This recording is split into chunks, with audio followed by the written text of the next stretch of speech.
नमस्कार दोस्तों, मैं हूं आपका नवीन विश्वकर्मा। दोस्तों, आज से हम एक नया और ख़ास कार्यक्रम बुंदेलखंड वासियों के लिए शुरू कर रहे हैं। इस कार्यक्रम को हमारे विशेष चैनल बीके बिजनेस पर देखा जा सकेगा।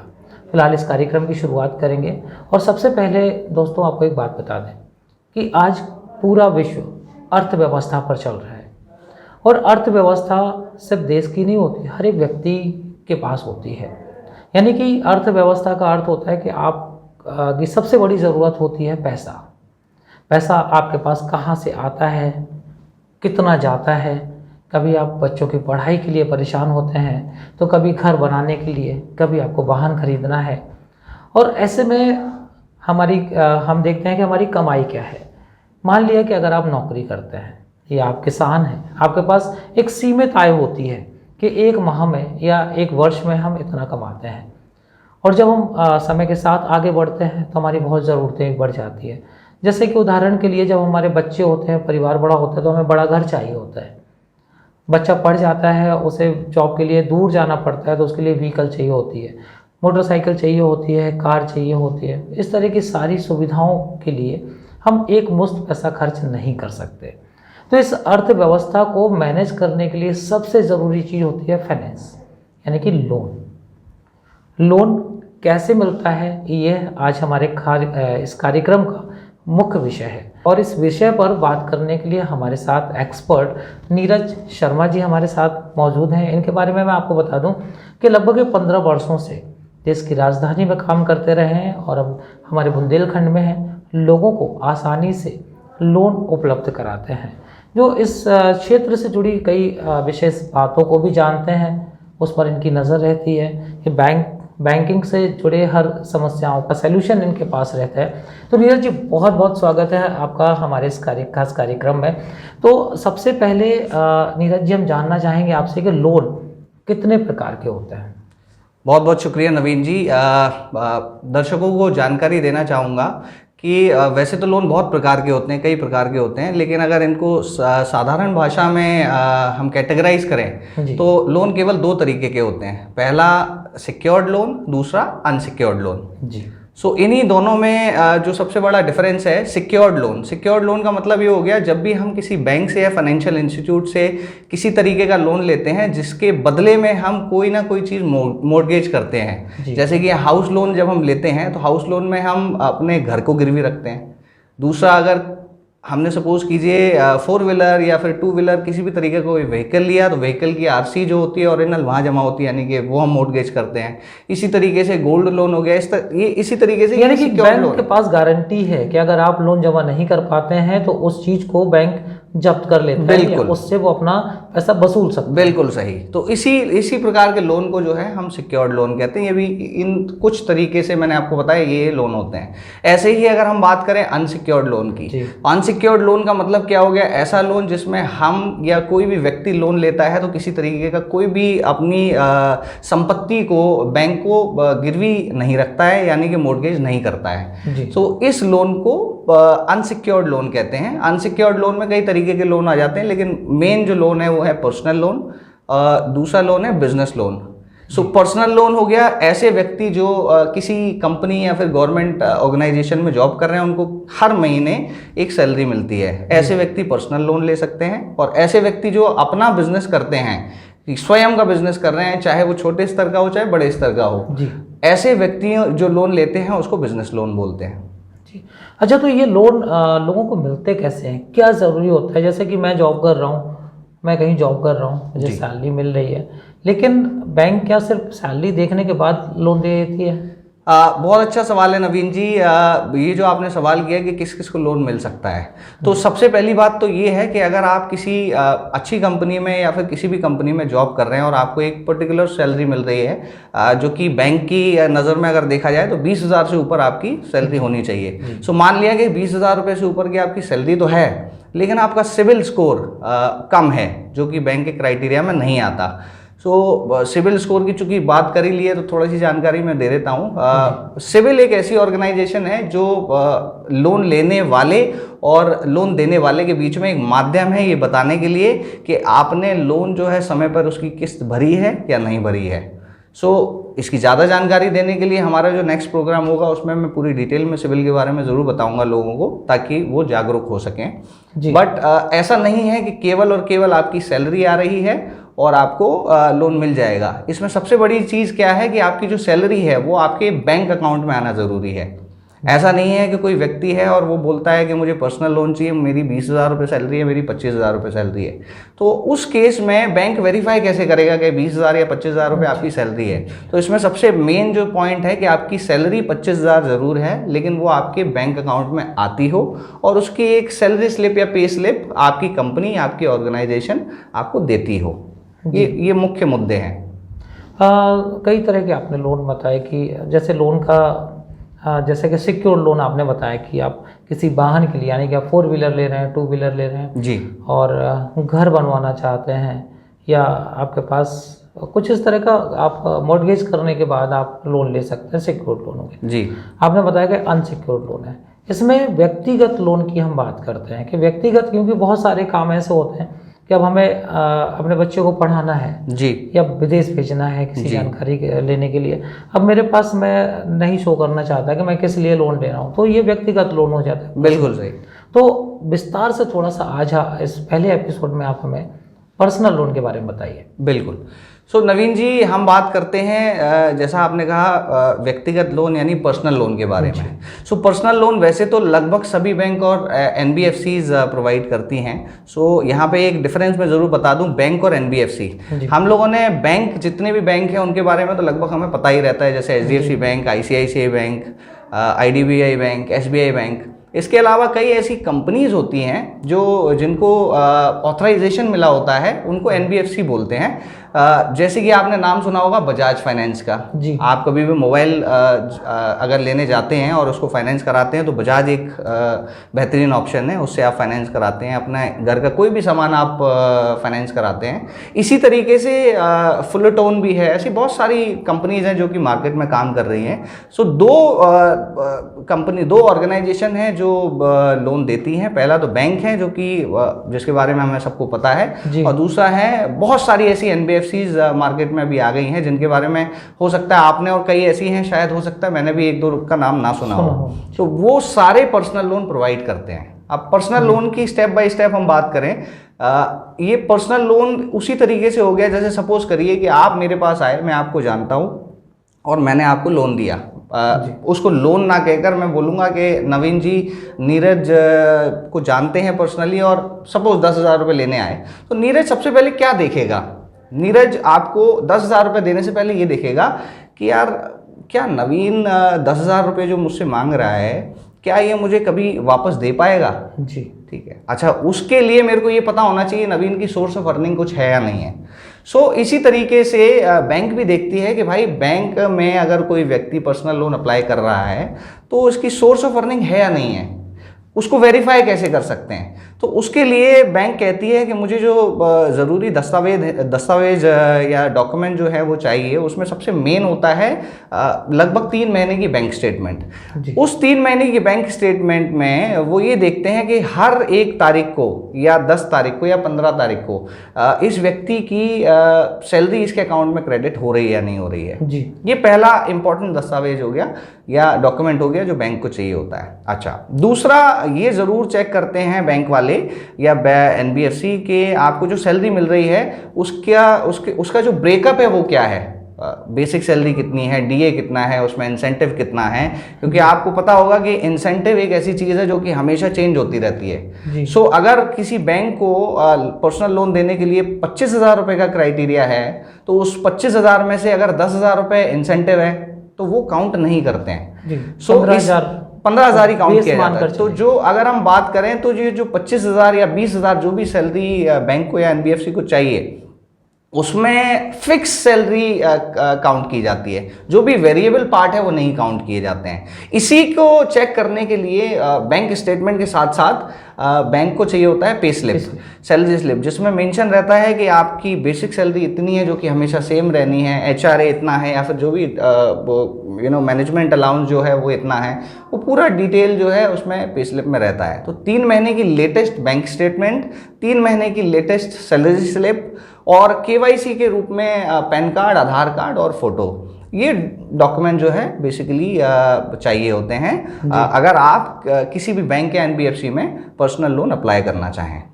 इसके साथ साथ जो जैसा कि मैंने बताया सिविल, तो सिविल की डिटेल तो मैं अगले एपिसोड में जब हम सिविल की चर्चा करेंगे उसमें देंगे, लेकिन सिविल स्कोर मोटा मोटा मैं आपको बताता हूं कि लगभग 750 या उससे ऊपर सिविल स्कोर जो है अच्छा स्कोर माना जाता है। 750 या प्लस स्कोर अगर आपका है तो बैंक बड़े आसानी से आपको पर्सनल लोन प्रोवाइड कर देती है। ये मेन क्राइटेरिया है। फिर दूसरा आपका जब ये सारी प्रक्रिया पूरी हो जाती है उसके बाद आपके ऑफिस और आपके घर पर एक फिजिकल वेरिफिकेशन भी होती है। जब सारी चीज़ें पॉजिटिव होती हैं उसके बाद बड़े आसानी से बैंक आपको लोन प्रोवाइड कर देती है। नीरज जी, यहाँ पर एक सवाल और आता है ज़हन में जी कि ITR रिटर्न करना लोन के लिए कितना ज़रूरी होता है? देखिए, पर्सनल लोन तो केवल और केवल सैलरीड लोगों को मिलता है, लेकिन चूंकि आपने प्रश्न किया तो मैं आपको बता दूं ITR एक ऐसी चीज़ है जो कि हर बिजनेसमैन को अगर वो फाइनेंशियली चाहते हैं कि किसी आने वाले समय में उनको अपनी ऑर्गेनाइजेशन या अपने बिजनेस को आगे बढ़ाना है और आने वाले समय में उनको लोन की ज़रूरत पड़ेगी, तो उन्हें हर साल समय पर ITR भरना ज़रूरी है, क्योंकि वो एक ऐसा दस्तावेज है जिसको देखकर आप या मैं या फिर बैंक या NBFC ये देखेगा कि आपकी इतनी पिछले 3 साल या पिछले 4 सालों की जो ITR है वो ये कह रही है कि आपकी कमाई जो है इंक्रीजिंग ट्रेंड में है या डिक्रीजिंग ट्रेंड में है। उसी के बेस पर जो बिजनेस लोन है वो डिसाइड होता है और बिजनेसमैन को वो लोन मिलता है। यानी कि जो सैलरीड एम्प्लॉय होते हैं उनके लिए ITR रिटर्न करना कोई बहुत ज़रूरी प्रक्रिया नहीं होती लोन लेने के लिए। लोन लेने के लिए नहीं होती है, लेकिन यही मैं बात करूं जिस भी व्यक्ति की, जैसे गवर्नमेंट एम्प्लॉय की मैं अगर बात करूं तो गवर्नमेंट एम्प्लॉय का फॉर्म 16 एक डॉक्यूमेंट होता है जो कि उनकी ऑर्गेनाइजेशन ही फिल करती है। और ऐसे प्राइवेट एम्प्लॉय जिनकी 25,000 से ऊपर सैलरी होती है या 30,000 से ऊपर सैलरी होती है, उन व्यक्तियों का फॉर्म 16 उनकी प्राइवेट ऑर्गेनाइजेशन भी भरती है। सो एक सैलरीड एम्प्लॉय के लिए फॉर्म 16 सब्सटीट्यूट है ITR का। एट दी सेम टाइम उसको ITR भी फाइल करनी चाहिए, बट अगर उनके पास फॉर्म 16 है तो वो सफिशिएंट है। अच्छा, एक सवाल इसी से जुड़ा हुआ और पूछ लेते हैं कि ITR क्या उन लोगों के लिए आवश्यक होता है जो 25 से 30 हज़ार रुपये यानी 3 लाख रुपए से साल की कम इनकम जिन उनकी रहती है? देखिए, मैं आपको बताऊं, इसमें ना थोड़ी सी जानकारी मैं आपको देना चाहता हूं। लोग ये सोचते हैं कि अगर मैं टैक्सेबल इनकम में नहीं आता हूं, जैसे सपोज कीजिए आज के समय में अगर आपकी इनकम 5 लाख रुपए है, ठीक है, तो आपको टैक्स तो देना नहीं है। आप अगर ये सोचें कि आप ITR भरने की जरूरत क्या है जब मुझे टैक्स नहीं देना है, सो ITR एक्चुअल में क्या है, आप अपने लिए भरें, क्योंकि उसकी मैंने आपको बताया फाइनेंशियली अगर आपको फ्यूचर में आवश्यकता पड़ने वाली है तो आप कभी भी ना लोन लेते टाइम या फिर बैंक में लोन अप्लाई करते टाइम बैंक को ये नहीं बोल सकते कि 3 साल पहले मेरी इतनी कमाई थी। उसके लिए आपको कोई एक कागजात देने पड़ेंगे, उसके लिए आपको एक प्रूफ देना पड़ेगा। तो ITR is one of the biggest proof कि आपकी अर्निंग इतनी थी उस समय। सो उसके लिए ये ज़रूरी है। बाकी हाँ, अगर नहीं भरते हैं और आपको फाइनेंशियल नीड कभी नहीं आनी है तो आपको ज़रूरी नहीं है कि आप ITR भरें। मतलब आप इनकम टैक्स डिपार्टमेंट को ये बता सकते हैं कि मेरी 3 लाख रुपए आय रही है, लेकिन मैंने कोई टैक्स नहीं भरना है मुझे, लेकिन जानकारी तो मिलेगी आयकर विभाग को, हाँ, कि इस व्यक्ति की पर्टिकुलर या नीरज शर्मा की जो 2019 से 20 के बीच में आय रही है वो रही है महीने की 25,000 रुपये के हिसाब से। ये जानकारी देनी ज़रूरी है। हाँ, आप नहीं चाहते तो कोई मतलब इनकम टैक्स आपको ये बोलेगा नहीं कि आप उसको फिल करें। जी नीरज जी, पर्सनल लोन के लिए एक बात और है कि आजकल जो प्राइवेट कंपनियां हैं ये आपको बिना सैलरी डॉक्यूमेंट के आपको लोन प्रोवाइड कराती हैं, छोटे लोन प्रोवाइड कराती हैं 20,000 का, 50,000 रुपये का, पर वो सैलरी नहीं लेते। वो सिर्फ आपसे मैनुअली आपसे पूछते हैं कि आपकी मासिक इनकम आपकी क्या है और उन्हें आसानी से लोन दे देते हैं आपका सिविल स्कोर देखकर। बिल्कुल ठीक। ये बहुत ही ज़रूरी सवाल आपने उठाया और इसके बारे में मैं दर्शकों को जानकारी देना चाहूँगा थोड़ा डिटेल में, क्योंकि बड़ा अच्छा मुद्दा है, मैं आपको बताऊँ। सो जैसे मैंने बताया NBFCs, बैंक और NBFC का डिफरेंस बताया, तो ये जितनी भी कंपनीज़ के बारे में आप बात कर रहे हैं सारी NBFCs होती हैं जो कि नॉन बैंकिंग फाइनेंस में आ जाती हैं, ठीक है। सो बैंक के अलावा जो भी व्यक्ति फाइनेंस कर रहा है या लोन दे रहा है वो नॉन बैंकिंग फाइनेंस में आ जाता है जी। सो इस तरीके की कई सारी ऐसी कंपनीज आ गई हैं जिन्होंने अपनी एक ऐप क्रिएट कर रखी है। वो ऐप में आपकी डिटेल्स मांगेंगे, आपका पैन कार्ड मांगेंगे या बेसिक डिटेल्स मांगेंगे, जिसमें वो आपके बेसिक सिविल स्कोर के आधार पर आपको एक अमाउंट दे देंगे। अब वो अमाउंट बहुत ज़्यादा तो नहीं होगा, मतलब ऐसा नहीं होगा कि आपने उसमें डिटेल्स फिल की और आपको इमीडिएटली 5 लाख रुपए मिल जाएगा, बट वो हो सकता है 2,000 से शुरू करें। पहले मैंने आपको 2,000 दें, आप टाइम पे दे दो तो उसको 10,000 लिमिट कर दें, उसको 20,000, 50,000, इस तरीके से वो लिमिट स्लोली ग्रेजुअली इंक्रीज करते रहते हैं।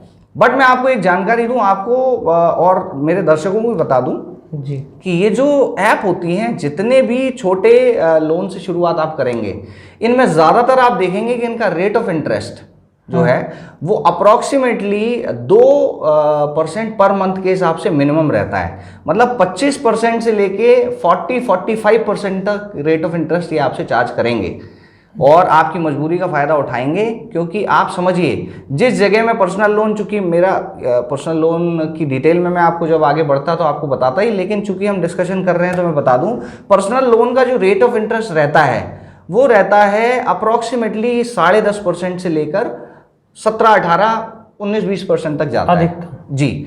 सो वो सारा डिपेंड करता है आपके सिविल स्कोर पर, आपकी अर्निंग पर, आपकी डेजिग्नेशन पे, क्या आप रेंट पे रहते हैं। वो कई सारे क्राइटेरिया हैं जो बैंक डिसाइड, जिसके बेस पर बैंक डिसाइड करता है कि आपको अमाउंट कितना मिलना है और आपको क्या रेट ऑफ इंटरेस्ट मिलना है। सो मिनिमम मैंने आपको बताया अप्रॉक्सीमेटली पर्सनल लोन का 10.5% से शुरू होता है और वो 15, 16, 17, 18% तक भी जा सकता है। लेकिन जहां ये कंपनीज हैं, ये मिनिमम शुरुआत आपकी 26% से करेंगी, 28% से करेंगी और 35% तक भी बड़े आसानी से आपसे रेट ऑफ इंटरेस्ट चार्ज करेंगी। और कई ऐसी कंपनीज हैं, मैं आपको बताऊं, जो महीने का 10% तक आपसे चार्ज करते हैं। यानी कि आप 10,000 रुपये का लोन ले रहे हो, महीने का उनको 1,000 रुपये आप केवल और केवल इंटरेस्ट पे दे रहे हो। यानी ये तो प्रति माह 10%। जबकि आप सोचें कि 10.5% पूरे साल का आपको ब्याज देना पड़ रहा है। जहां मैं बैंक और नॉर्मल NBFCs की बात करता हूं, और वहीं पर 10-10.5% ये लोग मासिक ले रहे हैं। तो कितना अत्याचार है, ये लोगों को नहीं जानकारी है। इस ट्रैप में जैसे ही फंस जाते हैं लोग, बड़ी परेशानी आती है उनको जी। सो मेरा सुझाव मेरे दर्शकों को ये है कि अगर आपको लोन लेना है तो केवल और केवल ऐसी बैंक या NBFC से लें जिनके बारे में जानकारी हो आपको, और जिनका रेट ऑफ इंटरेस्ट इतना ज़्यादा ना हो जो आपको लगे कि 35%, 40% जा रहा है। सो उससे बचने के लिए आप पहले किसी अच्छे फाइनेंशियल सलाहकार से डिस्कस कर सकते हैं। जैसे मेरे जितने भी क्लाइंट्स हैं, जिनको भी मैं अभी मदद कर रहा हूँ, या जिनका भी मैंने झांसी में या झांसी से नियर बाय लोकेशंस में अभी मैं मदद कर पाया हूँ, उनको अप्रॉक्सीमेटली 10.5, 11 और 12 के बीच में मैंने रेट ऑफ इंटरेस्ट पे लोन दिलाए हैं। और वो तभी संभव है जब आप एक सही व्यक्ति को अप्रोच करें। क्योंकि मैं बड़ा सरप्राइज था जब एक व्यक्ति जो कि गवर्नमेंट एम्प्लॉय हैं मेरे पास आए और मुझसे कहते हैं, सर मुझे लोन की आवश्यकता है। और मेरे टीम के मेंबर ने मुझे जब डॉक्यूमेंट्स दिखाए और मैंने जब चेक किया तो मैंने देखा हाँ ठीक है, ये तो एलिजिबल है, ठीक है। लेकिन उन्होंने फिर मुझसे सबसे लास्ट में जब सारे डॉक्यूमेंटेशन की हमारी बात हो गई, प्रोसेस की बात हो गई, फिर उन्होंने मुझसे बोला कि सर ये बताइए, चलिए ये तो सारे चार्जेस और प्रोसेस आपने बता दिया, आपका क्या खर्चा है। मैंने कहा मेरा खर्चा, मैं समझा नहीं जी। चूँकि मैं तो एक ऑथराइज ऐसी कंपनी में वर्किंग हूँ, एक ऐसी कंपनी का रीजनल हेड हूँ जो कि ऑथराइज वेंडर है सारे बैंक्स की अक्रॉस इंडिया, और इंडिया की सबसे बड़ी लोन डिस्ट्रीब्यूशन कंपनी है। मैं वहाँ रीजनल हेड के पद पर तैनात हूँ। तो हमें तो ये जो पैसा मिलता है या फिर जो हमारी अर्निंग है वो तो बैंक से होती है। तो ये नया क्वेश्चन मेरे को जब समझ में आया तो वो कहते हैं कि सर मतलब मार्केट में 5-7%, 8% लगता है, आपका क्या है चार्ज। मैंने कहा सर मतलब मैं आपसे चार्ज क्यों लूँगा, आप तो मेरे कस्टमर हुए और हम तो चार्ज बैंक से, हमें तो बैंक देता है पैसा जी। सो वो कहने लग गए नहीं सर, मैंने 2-3 लोगों से बात की तो उन्होंने कहा हम आपका इस बैंक से करा देंगे, लेकिन आपका 25,000 रुपये का खर्चा आएगा, 30,000 रुपये का खर्चा आया। तो ये एक बड़ा मुद्दा है जो कि मुझे लगता है कि ये केवल और केवल जागरूकता की वजह से या फिर जानकारी के अभाव में लोगों को परेशानी आती है। वो मैं बता देता हूँ ऐसा होता क्यों है। सपोज कीजिए नवीन जी हैं और काम कर रहे हैं रेलवे में, और वो जाते हैं HDFC में, ठीक है जी। अब HDFC बैंक में जाते हैं, लोन के लिए अप्लाई करते हैं, और HDFC का जो क्राइटेरिया है वो अलाउ नहीं कर रहा है कि आपको लोन मिलेगा। जी। ठीक है, तो जैसे ही HDFC ने आपको मना किया कि आपको मैं लोन नहीं दे सकता, सॉरी सर आप एलिजिबल नहीं है, तो आपको क्या लगा कि आपको ये लगा कि आप मेरे को लोन नहीं मिल सकता। लेकिन आपकी जानकारी के लिए बता दूं नवीन जी कि हर एक बैंक, हर एक NBFC का एक अलग क्राइटेरिया होता है जी। हो सकता है HDFC बैंक मुझे लोन ना दे, लेकिन वहीं मैं अगर बजाज फाइनेंस में जाऊं तो मुझे लोन आसानी से मिल जाए। हो सकता है आप बजाज फाइनेंस में कहीं एक लोन अप्लाई करें लेकिन उनके क्राइटेरिया में आप नहीं आते, लेकिन ICICI बैंक जाएं वो आपको लोन प्रोवाइड कर दे। तो ये जो अभाव है, जानकारी का अभाव है, ये इसी वजह से ये परेशानी आती है। और दूसरा एक बड़ा कारण ये भी है, लोग ये नहीं चाहते कि हमें किसी भी तरह से बैंक के चक्कर लगाने पड़े, बार बार जाना पड़े, आसान हो जाए। हाँ, वो आसान हो जाए, किसी के थ्रू अगर करते हैं तो उनके चक्कर बच जाते हैं। तो आज के समय में तो नवीन जी क्या है कि ये सब कुछ डिजिटल प्लेटफॉर्म पे काम कर रहा है। बहुत सारे बैंक और बहुत सारे NBFCs, मैं धीरे धीरे अपने प्रोग्राम में कई जगह स्टेप बाय स्टेप आपको बताऊंगा कि कहाँ 100% डिजिटल प्लेटफॉर्म पर जाकर आप 12 से 15% रेट ऑफ इंटरेस्ट, जो कि सबसे कम rate of interest personal loan में कहा जाता है, इस रेट ऑफ इंटरेस्ट पे विदिन 2 to 3 days अपने अकाउंट में पैसा मंगवा लेंगे, जिसमें आपको पर्सनली फिजिकली डॉक्यूमेंट्स कहीं देने की जरूरत नहीं पड़ेगी। सो ये केवल और केवल जानकारी का अभाव है, जो मैंने आपको आपसे डिस्कस किया कि मेरे साथ एक ऐसा इंसिडेंट हुआ है recently with in a month. बिल्कुल, और ये अक्सर देखा जाता है बुंदेलखंड में बैंकों के चक्कर ना लगाने पड़े। कहीं ना कहीं सरकारी तंत्र की भी यहाँ कमी रहती है। बिल्कुल कि वो प्रॉपर तरीके से जो ग्राहकों को सेवा नहीं देते। ऐसे में जो उनके एजेंट होते हैं जी, वो एक मोटा सा कमीशन लेकर, यानी 5% से लेकर 10% तक, यानी कि अगर आप 5 लाख रुपए का लोन ले रहे हैं तो 50,000 रुपये और उससे अधिक तक आपको एक एजेंट को खर्च करने पड़ते हैं। और हमारे कार्यक्रम का उद्देश्य भी यही है कि आप तक अर्थ से जुड़ी हुई जानकारी आप पहुंचा सकें। इस एपिसोड के लिए बस इतना ही। अगले एपिसोड में और भी कई तरह के लोन से हम चर्चा करेंगे नीरज जी के साथ। बहुत बहुत शुक्रिया नीरज जी आप। Thank you so much.